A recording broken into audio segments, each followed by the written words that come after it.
even to talk of integration, even to say that people should, try to adopt Canadian values, that's somehow racist. What do you think about the clause about multiculturalism, especially when you compare it side by side, the modern definition of multiculturalism? Let's also take reference from the past. Do you think this is actually helpful to a present day Canadian culture? I think it depends what you mean by multiculturalism. I think multiculturalism, which means an openness to immigrants from around the world, a kind of openness to immigration system, which is set up in the 1960s.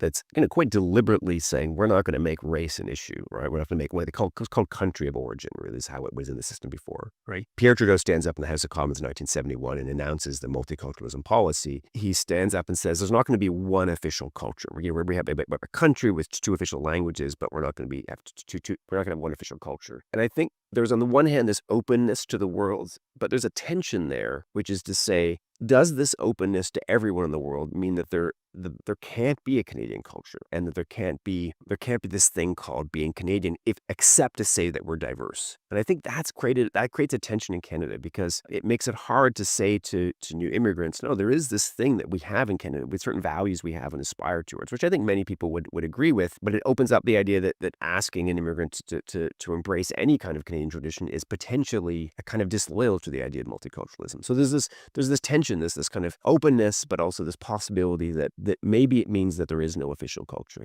Right. So do you think multiculturalism is actually a sustainable philosophy for For our country. country? One of my kind of intellectual heroes, a guy named Eugene Forcy, I think he called Canada a collection of shopping malls.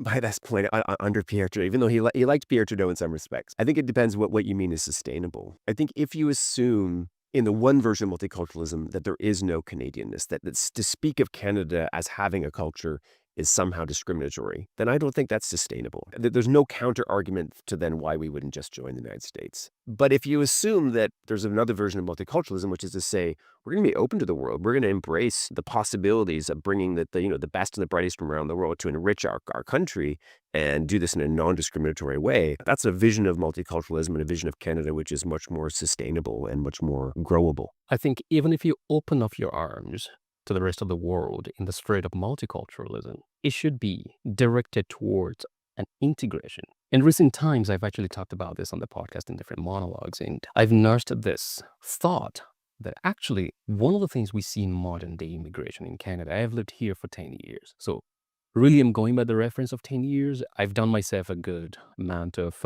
reading as well about Canadian history. I got myself a book, Canadian History for Dummies. Not to say I'm a dummy, but I thought It's a good start. I think so. I wouldn't get involved in any argument going by the book, but it's a good start, like you said. But when you look at the issue of integration and the tendency that if immigrants from different cultures bringing this diverse experience into a nation like Canada do not integrate into something meaningful, something defined, we could have ghettoization and different cultural enclaves in the nation, which I think is what we're having right now. You find areas where crimes are thriving, and you look in that area, there is a specific nationality to that area. I think I will fault multiculturalism defined in that sense. Would you? I think so. The critique of multiculturalism you're talking about has been around since multiculturalism has existed, right? It's the sense that you give up the idea that people should be integrating to society, and I don't think that's actually what Pierre Trudeau meant in 1971. Which is interesting. I would say the problem is less to do with non-integration. I think over time there's a desire to be part of the new society. I think that kind of naturally comes. The fault in the system, as I see it, and maybe this is me living in the university world, is that there are, I have colleagues who write books and articles and are experts on topics who say even to talk of integration, even to say that people should, try to adopt Canadian values, that's somehow racist and somehow discriminatory. The idea that you would want new immigrants to, slowly call themselves Canadian and lose touch over the generations with where they came from, that's somehow discriminatory. And you find this in a lot of the academic literature on this. I think that is more the problem. I think generation upon generation, people are going to want to be part of the society.